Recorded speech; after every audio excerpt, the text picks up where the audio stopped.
محمد نور بخش اتر دناجپور بنگال سے انہوں نے سوال عرض کیا ہے کہ آقا کریم کا نام سنتے ہی اپنی شہادت کی انگلیوں کو چومنے پر کوئی حدیث یا معتبر دلیل وغیرہ عنایت فرمائے۔ یہ بات اچھی طرح یاد رکھیں کہ ہمارا اور وہابیہ کا اختلاف انگوٹھا چومنے کا نہیں ہے، بلکہ ہمارا اور وہابیہ کا اختلاف کفر ایمان کا ہے۔ ہم کہتے ہیں کہ تم نے نبی کی توہین کی اور نبی کی توہین کفر ہے، اور وہ نبی کی توہین کرنے کے بعد بھی کہتے ہیں کہ ہم نے نبی کی توہین نہیں کی۔ توہین کا دار و مدار عرف پر ہے۔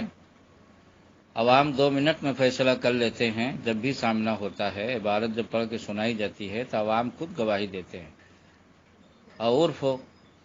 اور عادت کے مطابق جو چیز توہین سمجھی جائے اس کو توہین سمجھا جاتا ہے۔ جب عام آدمی کے حق میں عرف و عادت کے مطابق توہین ہے، تو جو سب سے زیادہ عزت والے ہیں ان کے حق میں وہی جملہ توہین کیوں نہ ہوگا۔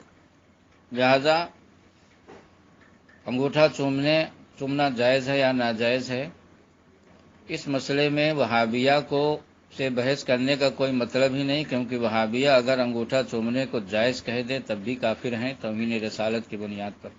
اور اگر ناجائز کہیں تب بھی کافر ہیں۔ تو پھر ایسے مسئلے میں بحث کرنا سوائے وقت ضائع کرنے کے کچھ حاصل نہیں ہے۔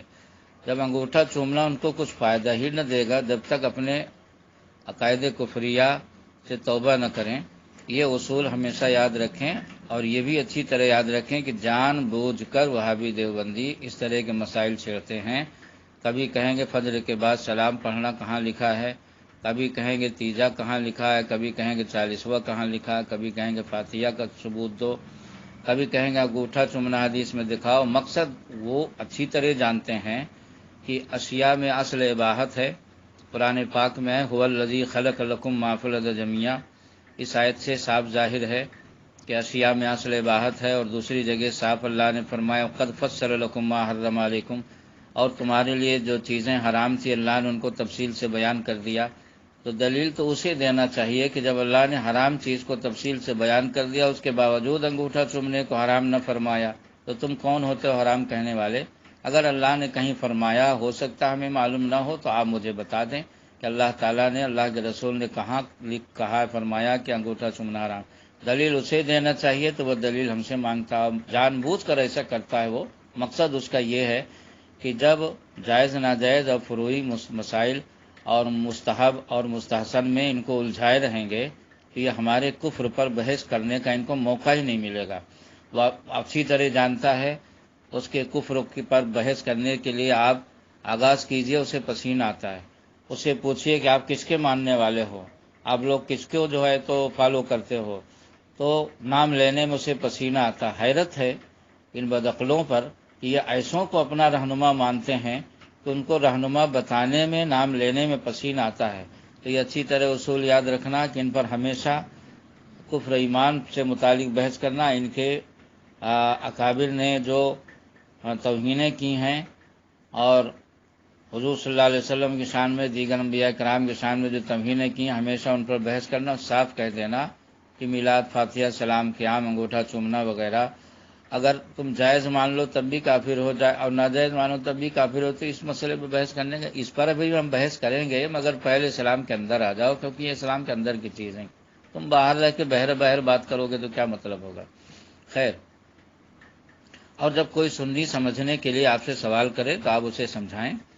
اور اس کے لیے اعلی حضرت امام اہل سنت علیہ رحمہ کا ایک مستقل رسالہ ہے تقبیل الابہامین، یہ فتاوی رضویہ قدیم کی 2 جلد میں باب الاذان میں شامل ہو کر چھپ گیا ہے، اور جدید میں اسی اعتبار سے باب الاذان میں آپ دیکھ کر جدید میں باب الاذان جس جلد میں ہے اس سے نکال سکتے ہیں، اور اس کی تفصیل بہت اچھی اور بہترین تفصیل اعلی حضرت کے رسالے میں تو ہے ہی ہے، اس سے زیادہ تو کہیں نہ ملے گی، لیکن اور مختصر